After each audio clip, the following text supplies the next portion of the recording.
दोस्तों, हर महीने महिलाओं को मासिक धर्म की पीड़ा से गुजरना पड़ता है, किंतु क्या आप इसके पीछे के रहस्य को जानते हैं? प्राचीन पुराणों में मासिक धर्म से जुड़े नियम और उससे जुड़ी कथाओं का वर्णन मिलता है। पद्म पुराण में बताया गया है कि मासिक धर्म के दौरान स्त्री को स्पर्श करने से क्या होता है। इसके साथ ही महिलाओं को मासिक धर्म क्यों आता है, इसके पीछे भी देवताओं और दानवों के युद्ध की एक कथा है। उसी युद्ध के परिणाम स्वरूप महिलाओं को मासिक धर्म की पीड़ा से गुजरना पड़ता है। आइए जानते हैं भगवान विष्णु ने देवी लक्ष्मी को इस विषय में कौन सा रहस्य बताया है। दोस्तों, एक बार माता लक्ष्मी और भगवान विष्णु क्षीर सागर में शेषनाग की शैया पर विश्राम कर रहे होते हैं। तभी देवी लक्ष्मी भगवान विष्णु से पूछती है, हे प्रभु, आज मेरे मन में एक शंका उत्पन्न हो रही है। केवल आप ही मेरी इस शंका का समाधान कर सकते हैं।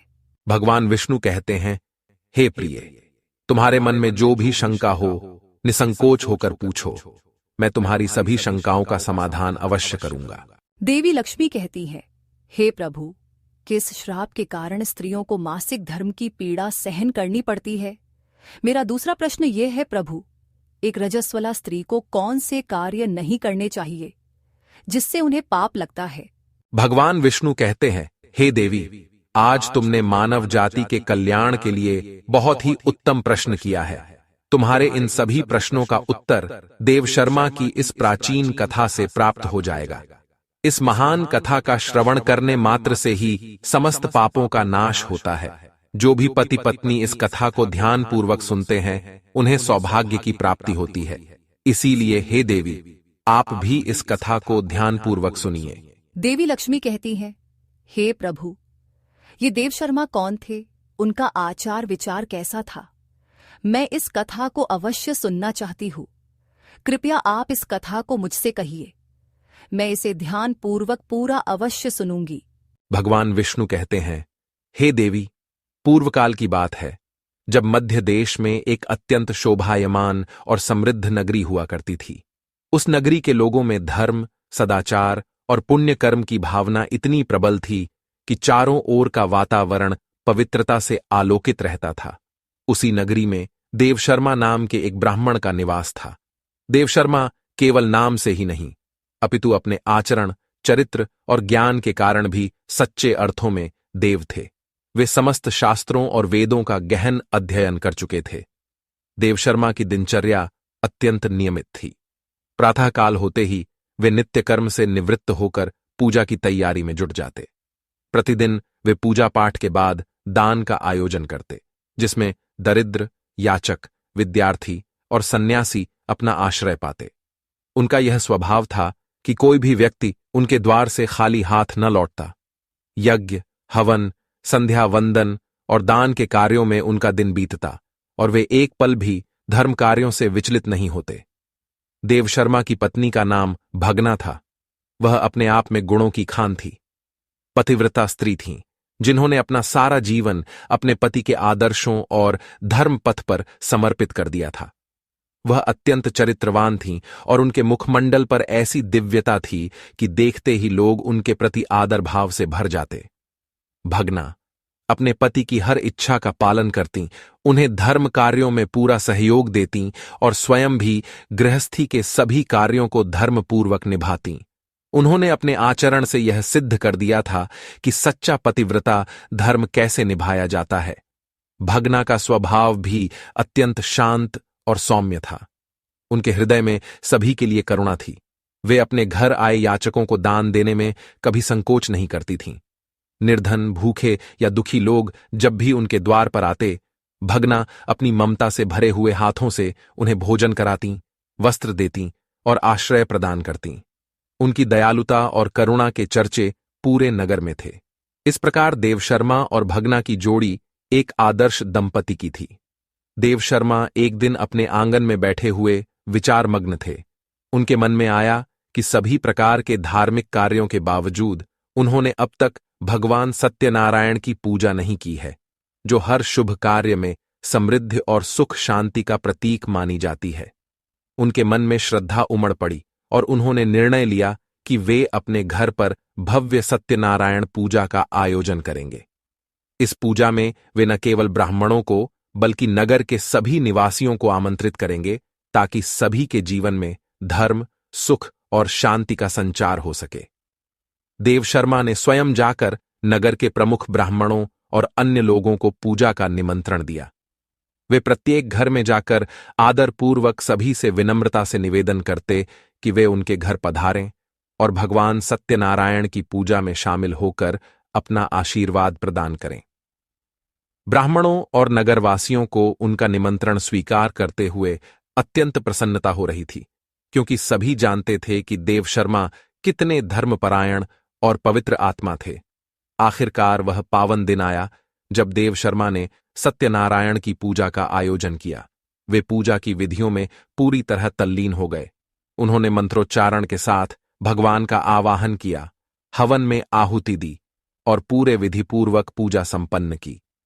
पूजा में भगवान सत्यनारायण का सुंदर स्वरूप स्थापित किया गया था और पूरा घर देवी देवताओं की उपस्थिति से जैसे पवित्र हो गया था। भगना, देव शर्मा की पत्नी, भी अत्यंत श्रद्धा भाव से पूजा में सम्मिलित थीं और पूजा की सभी सामग्री का ध्यान रख रही थीं। पूजा संपन्न होने के बाद देव शर्मा ने नगर के सभी ब्राह्मणों को ससम्मान घर के अंदर बुलाया। उन्होंने उनके स्वागत के लिए सुंदर आसनों की व्यवस्था की और प्रत्येक ब्राह्मण को अपने हाथों से स्थान पर बैठाया। फिर स्वादिष्ट भोजन परोसा गया, जिसमें मिष्ठान्न, फल और विभिन्न प्रकार के स्वादिष्ट व्यंजन थे। ब्राह्मणों ने भोजन किया और उनके मुख पर संतोष और प्रसन्नता झलक रही थी। देव शर्मा ने उन्हें अपने हाथों से भोजन परोसा और मन से उनके प्रति आदर व्यक्त किया।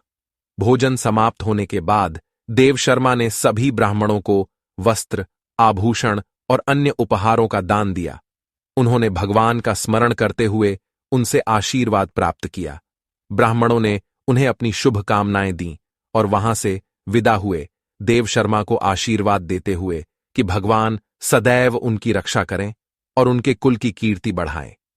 इसके बाद देव शर्मा ने अपने परिवार के अन्य सदस्यों, रिश्तेदारों और नगर के अन्य दीन दुखी लोगों को भी भोजन करवाया। सभी को भोजन कराने के बाद उन्होंने अपने हृदय में संतोष और तृप्ति का अनुभव किया। रात्रि के समय जब पूजा और भोज की सारी व्यवस्था पूर्ण हो गई, देव शर्मा अपने घर के द्वार पर खड़े होकर निश्चिंत भाव से सोच रहे, तभी उन्होंने देखा कि उनके घर के सामने एक विचित्र दृश्य था। एक कुतिया और एक बैल आपस में बात कर रहे थे। देव शर्मा को यह अत्यंत अद्भुत और अजीब लगा, क्योंकि आमतौर पर पशु इस प्रकार से संवाद नहीं करते। वह ध्यानपूर्वक उनकी बातें सुनने लगे। कुतिया, जो एक दुख भरे स्वर में बोल रही थी, कह रही थी, हमने पिछले जन्म में अपने पुत्र देव शर्मा का पालन पोषण और शिक्षा दीक्षा तो की, लेकिन लोभ और मोह के कारण हम कुछ पापों के भागी बन गए और यही कारण है कि हमें इस जन्म में कुतिया और बैल के रूप में जन्म लेना पड़ा है।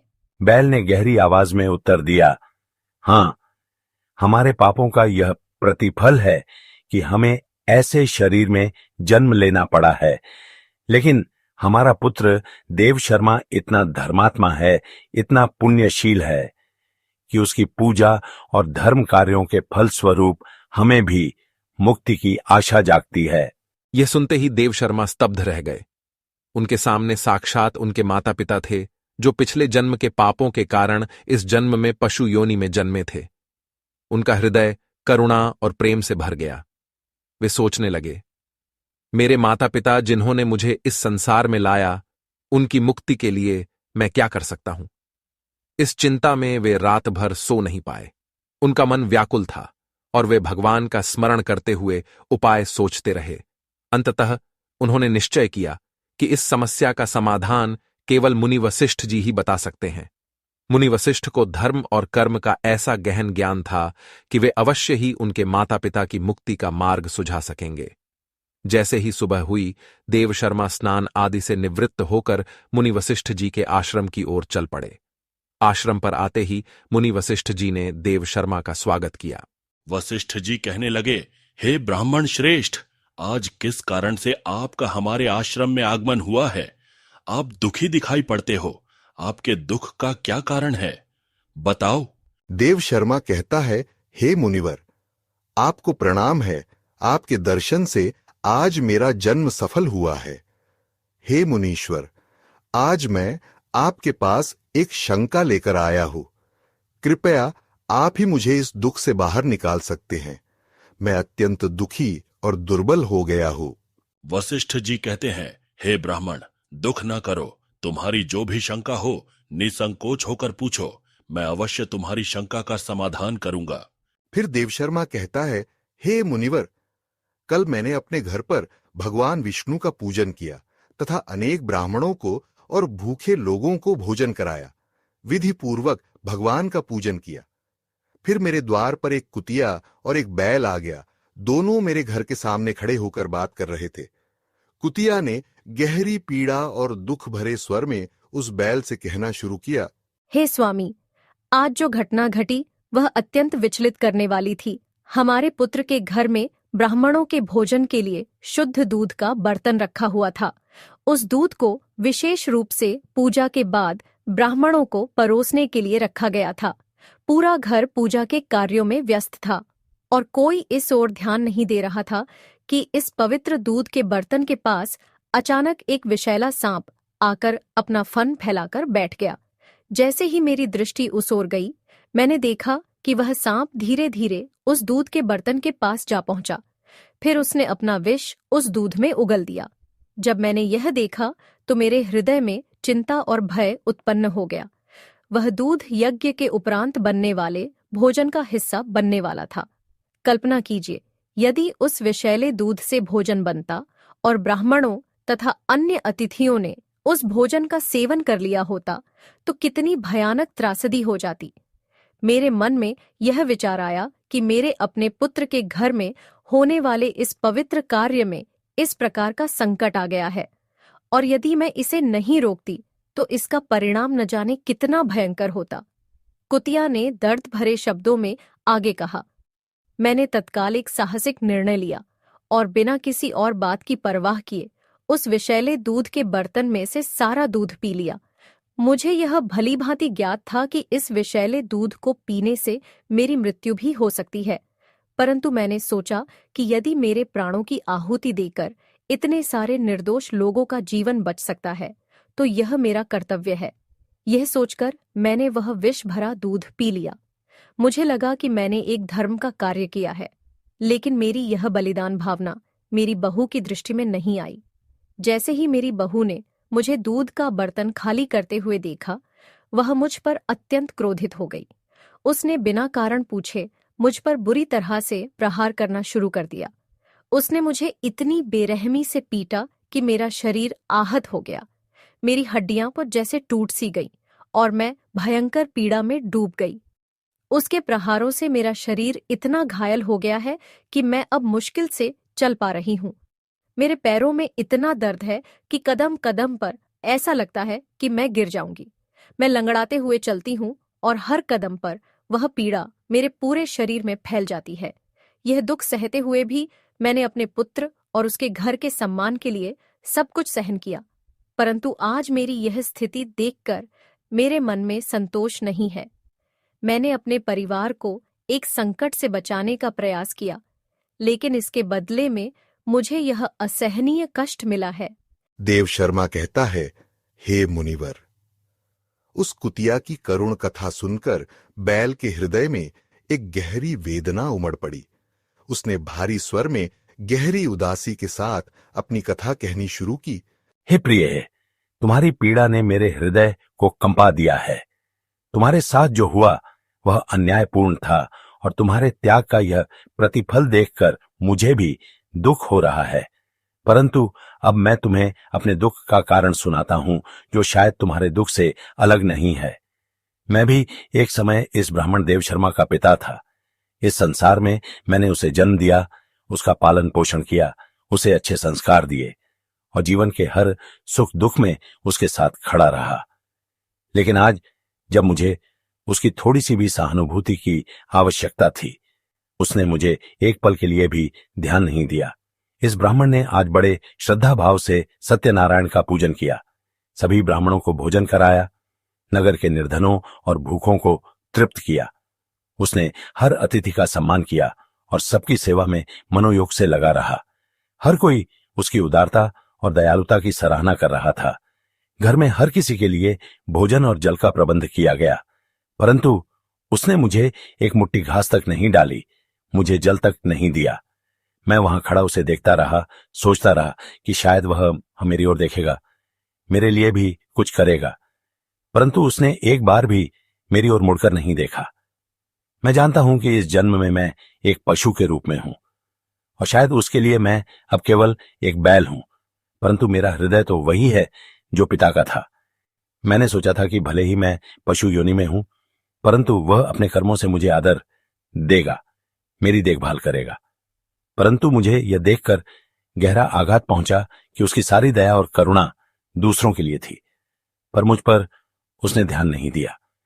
यह सोचकर ही मेरे हृदय में असहनीय पीड़ा उत्पन्न हो जाती है कि मेरा अपना पुत्र, जिसे मैंने अपना सब कुछ देकर बड़ा किया, आज मुझे भूखा प्यासा छोड़कर अपने धर्म कार्यों में व्यस्त है। उसके लिए मैं एक निरर्थक पशु बन गया हूं, जिसकी कोई भी आवश्यकता नहीं है। मैं खड़ा उसकी उपेक्षा सहता रहा, उसका मुंह ताकता रहा, परंतु उसने मेरी ओर तनिक भी ध्यान नहीं दिया। सभी दान और पुण्य कर्म मेरे लिए जैसे शूल बन गए, क्योंकि उसमें मेरे प्रति कोई सहानुभूति नहीं थी। इसी उपेक्षा और तिरस्कार से मेरा हृदय दुखी हो गया है। मेरे लिए अब यह जीवन बस दुख का ही प्रतीक है। फिर देवशर्मा ऋषि से कहने लगा, हे गुरुदेव, इस प्रकार से अपने माता पिता को कुतिया और बैल के रूप में ऐसा बोलते हुए देखकर मुझे बड़ा दुख हो रहा है। मुझे रात भर नींद नहीं आ रही है, हर क्षण मुझे चिंता सता रही है। मैंने कभी कोई पाप नहीं किया है, हमेशा धर्म के कार्य किए हैं, फिर भी मेरे माता पिता को ऐसे कष्ट झेलने पड़ रहे हैं। इसी कारण से आज मैं आपके पास आया हूं।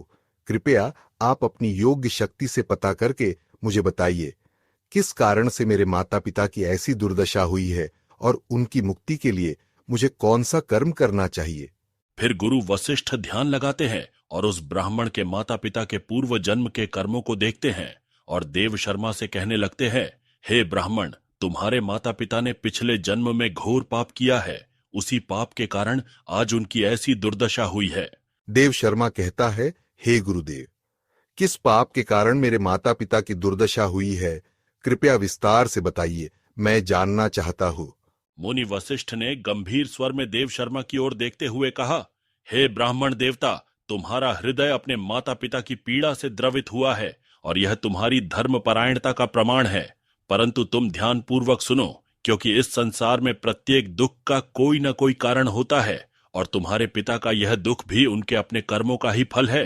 तुम्हारे पिता, जो इस जन्म में बैल के रूप में तुम्हारे सामने खड़े हैं, पिछले जन्म में अत्यंत प्रतिष्ठित ब्राह्मण थे। वे कुंडी नगर के श्रेष्ठ ब्राह्मणों में से एक थे, जिनकी विद्या और सम्मान पूरे नगर में विख्यात थी। परंतु उन्होंने अपने जीवन में कुछ ऐसे कर्म किए जिनके कारण उन्हें इस जन्म में पशु योनि में आना पड़ा है। एक दिन एकादशी का पवित्र व्रत आया, जो भगवान विष्णु को प्रसन्न करने के लिए अत्यंत महत्वपूर्ण माना जाता है। परंतु तुम्हारे पिता ने इस व्रत को विधि पूर्वक न मानते हुए दिन के अंत में भोजन कर लिया था। एकादशी के व्रत का पालन तो किया था, परंतु व्रत की समाप्ति पर भगवान के नाम का भोग अर्पित किए बिना ही भोजन कर लिया और इस दिन कोई दान पुण्य भी नहीं किया। यह जानते हुए भी कि इस दिन दान धर्म का विशेष महत्व है, उन्होंने अपने पास आए जरूरतमंदों और द्वार पर आई गायों को भी अन्न तक नहीं दिया। गायें उनके द्वार पर आकर करुण दृष्टि से भोजन की आस लगाए खड़ी रहीं, परंतु उन्होंने उनकी ओर ध्यान नहीं दिया। इस तरह वे अपने कर्तव्यों से विमुख हो गए और धर्म की मर्यादा को भंग कर दिया। इसके अतिरिक्त वे अपने पितरों का श्राद्ध और तर्पण भी विधि पूर्वक नहीं करते थे। श्राद्ध के कार्य को वे केवल एक औपचारिकता मानकर करते थे और इसे पूर्ण मनोयोग से नहीं निभाते थे। पितरों का आशीर्वाद ही हमारी संतानों और कुल की रक्षा का आधार होता है, परंतु तुम्हारे पिता ने अपने पितरों के प्रति उचित सम्मान और आदर नहीं दिखाया। सबसे महत्वपूर्ण बात, हे देव शर्मा, तुम्हारे पिता ने एक ऐसा पाप किया जो ब्राह्मण धर्म के विरुद्ध था। एक समय मासिक धर्म के दौरान ही उन्होंने तुम्हारी माता के साथ संबंध स्थापित किया, जो कि धर्म और शास्त्रों की दृष्टि में अनुचित माना गया है। इस एक पाप के कारण उनका ब्राह्मण रूप कलुषित हो गया। इस संसार में शारीरिक संबंध भी शास्त्रों द्वारा निर्धारित समय और मर्यादा के अनुसार ही किए जाने चाहिए, अन्यथा वे अधर्म के श्रेणी में आ जाते हैं। तुम्हारे पिता ने इस नियम का उल्लंघन कर अपने कर्मों में दोष उत्पन्न किया और यही उनके पापों का प्रमुख कारण बना। हे ब्राह्मण श्रेष्ठ, तुम्हारे पिता के इन दोषपूर्ण कर्मों ने उनके पुण्यों पर आवरण डाल दिया और इस प्रकार उन्हें इस जन्म में पशु योनि का कष्ट सहना पड़ रहा है। वे बैल के रूप में तुम्हारे समक्ष खड़े हैं, परंतु उनकी आत्मा अपने पूर्व जन्म के इन पापों की पीड़ा सहते हुए मुक्ति की प्रतीक्षा कर रही है। मुनि वशिष्ठ ने देव शर्मा की ओर गंभीरता से देखते हुए कहा, हे ब्राह्मण, तुमने अपने पिता के पापों का कारण सुना, अब ध्यान पूर्वक अपनी माता के बारे में भी सुनो। धर्म में स्त्री के लिए मासिक धर्म के समय कुछ विशेष नियम और मर्यादाएं स्थापित की गई हैं, जिनका पालन करना आवश्यक होता है, परंतु तुम्हारी माता ने इन मर्यादाओं का उल्लंघन किया, जिसके कारण उन्हें भी महापाप का भागी होना पड़ा। तुम्हारी माता जब रजस्वला अवस्था में थी तब भी उन्होंने भोजन बनाया। इस अवस्था में शास्त्रों के अनुसार भोजन बनाना वर्जित माना गया है, क्योंकि उस समय स्त्री को विश्राम करना चाहिए और किसी भी पवित्र कार्य से दूर रहना चाहिए, परंतु तुम्हारी माता ने इस नियम का उल्लंघन किया और रजस्वला होते हुए भी रसोई का कार्य किया, जिससे उनकी पवित्रता भंग हुई और भोजन में अशुद्धता आ गई। यह पहला कारण है जिसके कारण उन्हें पाप का दोष लगा। इसके अलावा इस अवस्था में भी उन्होंने भगवान की पूजा की। उन्होंने रजस्वला अवस्था में ही तुलसी को जल चढ़ाया, जो कि धर्म और शास्त्रों की दृष्टि में अनुचित माना जाता है। तुलसी के पौधे को छूना भी इस अवस्था में निषिद्ध है, क्योंकि तुलसी स्वयं एक पवित्रता का प्रतीक है और उसे स्पर्श करने के लिए भी शुद्धता आवश्यक है। परंतु तुम्हारी माता ने न केवल तुलसी का स्पर्श किया, बल्कि उसे जल भी चढ़ाया, जिससे तुलसी का अपमान हुआ और धर्म की मर्यादा का उल्लंघन हुआ। यही नहीं, रजस्वला होते हुए भी उन्होंने भगवान को भोग अर्पित किया। भगवान के प्रसाद और भोग में शुद्धता का विशेष ध्यान रखा जाता है, परंतु तुम्हारी माता ने अपनी शारीरिक स्थिति की परवाह किए बिना भगवान के लिए अर्पित किए जाने वाले भोजन को स्पर्श किया। यह शास्त्रों के अनुसार एक बड़ा पाप माना गया है, क्योंकि भगवान को अर्पित होने वाले भोग में शुद्धता और पवित्रता अनिवार्य होती है। इस दोषपूर्ण कर्म से भगवान का अनादर हुआ और इसका पाप भी उनकी आत्मा पर लगा। मासिक धर्म के दौरान स्त्री 3 दिनों के लिए अपवित्र हो जाती है। मासिक धर्म के दौरान स्त्री को पूजा पाठ नहीं करना चाहिए। स्त्री को इन 3 दिनों में अपने बाल भी नहीं धोने चाहिए, इससे पति की आयु कम होती है। मासिक धर्म के दौरान पेड़ पौधों को स्पर्श न करे। रजस्वला स्त्री के साथ संबंध भी नहीं बनाना चाहिए। जो पुरुष रजस्वला के साथ संबंध बनाता है उसे ब्रह्म हत्या का पाप लगता है। जो रजस्वला के वस्त्रों को स्पर्श करता है उसे भी पाप लगता है। रजस्वला स्त्री के शरीर में 3 दिनों तक ब्रह्म हत्या का पाप निवास करता है और चौथे दिन ही वह स्नान करके पवित्र हो जाती है। चौथे दिन स्नान करने के पश्चात रजस्वला स्त्री को अपने पति का मुख देखना चाहिए, अन्य किसी पुरुष का मुख नहीं देखना चाहिए। यदि पति समीप न हो तो सूर्य देव के दर्शन करने चाहिए। गुरु वशिष्ठ कहते हैं, हे ब्राह्मण, इसी पाप के कारण तुम्हारे पिता को बैल और तुम्हारी माता को कुतिया का जन्म प्राप्त हुआ है। देव शर्मा कहता है, हे मुनीश्वर, अब आप मुझे मेरे माता पिता की मुक्ति के लिए उपाय बताइए। वशिष्ठ जी कहते हैं, हे ब्राह्मण, तुम किसी भी अमावस्या के दिन अपने माता पिता की मुक्ति के लिए श्राद्ध तथा तर्पण करो और दान धर्म करो। गाय की सेवा करो और गौ माता को मिष्ठान्न खिलाओ और अपने माता पिता की मुक्ति के लिए भगवान से प्रार्थना करो। फिर देव शर्मा ब्राह्मण वही करता है और फिर उसके माता पिता को समस्त पापों से मुक्ति मिलती है।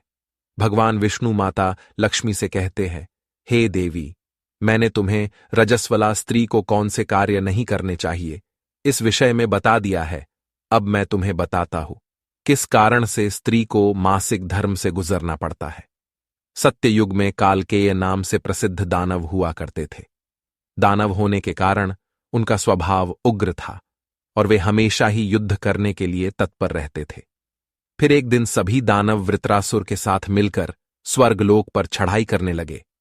उन असुरों के पास भयंकर शक्तिशाली अस्त्र थे जिसका देवता सामना न कर सके और भागकर ब्रह्मदेव के पास चले गए। फिर ब्रह्मदेव ने उन्हें असुरों को परास्त करने का उपाय बताते हुए कहा, हे इंद्र, तुम इसी क्षण महर्षि दधीचि के पास जाओ। वे उनके शरीर की हड्डियों से तुम्हें अस्त्र शस्त्र प्रदान करेंगे। उन्हीं अस्त्रों का प्रयोग करके तुम वृत्रासुर का वध कर सकोगे। फिर सभी देवता महर्षि दधीचि के आश्रम पर जाते हैं और उन्हें प्रार्थना करके अस्त्र प्रदान करने की विनती करते हैं। फिर संसार के कल्याण के लिए महर्षि दधीचि अपने शरीर की हड्डियों से अस्त्र शस्त्र निर्माण करते हैं। उन्हीं अस्त्रों में से एक वज्र नाम का अस्त्र होता है, जिसे देवराज इंद्र धारण कर लेते हैं। फिर सभी देवता गण वृत्रासुर के साथ युद्ध करने के लिए निकल जाते हैं। देवताओं और दानवों के बीच भीषण युद्ध होता है। सभी देवता आकाश में दानवों से युद्ध के लिए एकत्रित हो जाते हैं और प्रहार करने लगते हैं। अग्निदेव अग्नि के प्रहार से दैत्यों को दग्ध करने लगते हैं। अग्नि के प्रभाव से दैत्यों का अंग अंग जलने लगता है। फिर वरुण देव जल की वर्षा से दैत्यों को डुबो देते हैं, जिससे दैत्य त्राहि त्राहि करने लगते हैं। अनेक दिनों तक इस प्रकार से दैत्यों और देवताओं के बीच में भीषण युद्ध चलने लगता है। फिर देवराज इंद्र और वृत्रासुर आमने सामने आ जाते हैं। दोनों के बीच भीषण युद्ध होता है और फिर देवराज इंद्र अपने वज्र का प्रहार करके वृत्रासुर को मार डालते हैं। उस दानव वृत्रासुर की मृत्यु होते ही उसके शरीर से ब्रह्म हत्या बाहर निकलती है और इंद्र का पीछा करने लगती है। फिर वह ब्रह्म हत्या इंद्र के शरीर में प्रवेश कर लेती है, जिससे इंद्र को ब्रह्म हत्या का पाप लगता है। देवराज इंद्र ब्रह्मदेव के पास जाते हैं और उनसे ब्रह्म हत्या से छुटकारा दिलाने के लिए कहते हैं। फिर ब्रह्मदेव उस ब्रह्म हत्या को इंद्र के शरीर से निकलने की आज्ञा देते हैं और वह ब्रह्म हत्या इंद्र के शरीर से बाहर निकलकर ब्रह्मदेव से कहने लगती है, हे परमपिता, अभी तक मैं वृत्रासुर के शरीर में निवास कर रही थी, क्योंकि उसने अनेक ब्रह्म हत्याएं की थीं। जब इंद्र ने उसकी हत्या की तो मैं इंद्र के शरीर में वास करने लगी। अब आप ही मुझे कोई उचित स्थान दीजिए जहां पर मैं रह सकूं। फिर ब्रह्मदेव कहते हैं, हे ब्रह्म हत्या, मैं तुम्हें उचित स्थान देता हूं। इतना कहकर ब्रह्मदेव ने ब्रह्म हत्या के 4 भाग किए और कहा, हे ब्रह्म हत्या, तुम्हारा 1/4 भाग अग्नि के भीतर रहेगा। जो भी मनुष्य अग्नि को आहुति नहीं देगा, तुम उसके शरीर में प्रवेश कर लेना। तुम्हारा दूसरा 1/4 भाग जल के भीतर रहेगा। जो भी जल में थूकेगा अथवा मल मूत्र का त्याग करेगा, तुम उसके शरीर में प्रवेश करोगी। फिर तीसरा 1/4 भाग पेड़ पौधों और वृक्षों के भीतर रहेगा। जो भी मनुष्य अकारण ही वृक्षों को काटेगा, उसे भी ब्रह्म हत्या का पाप लगेगा। फिर ब्रह्मदेव ने अप्सराओं को बुलाया और कहा, हे अप्सराओं, इस ब्रह्म हत्या का 1/4 भाग तुम ग्रहण करो। अप्सराएं कहने लगी, हे प्रभु, आपकी आज्ञा से हम इसे ग्रहण करने के लिए तैयार है, किंतु हमें भी इससे मुक्ति का कोई उपाय बताइए।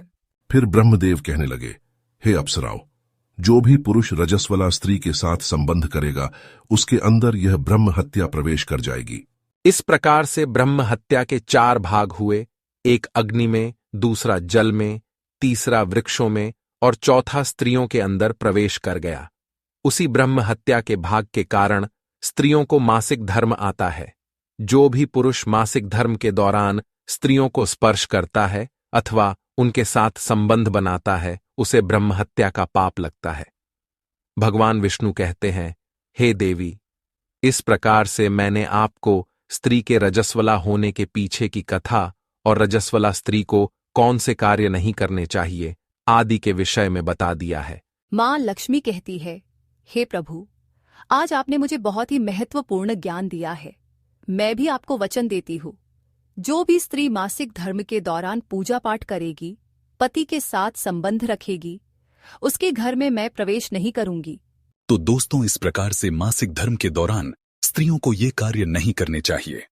आपको यह कथा कैसी लगी, कमेंट करके जरूर बताएं। जानकारी अच्छी लगी तो वीडियो को लाइक जरूर करें। कमेंट में जय श्री हरि विष्णु अवश्य लिखें। साथ ही चैनल को सब्सक्राइब करें। आप सभी का धन्यवाद।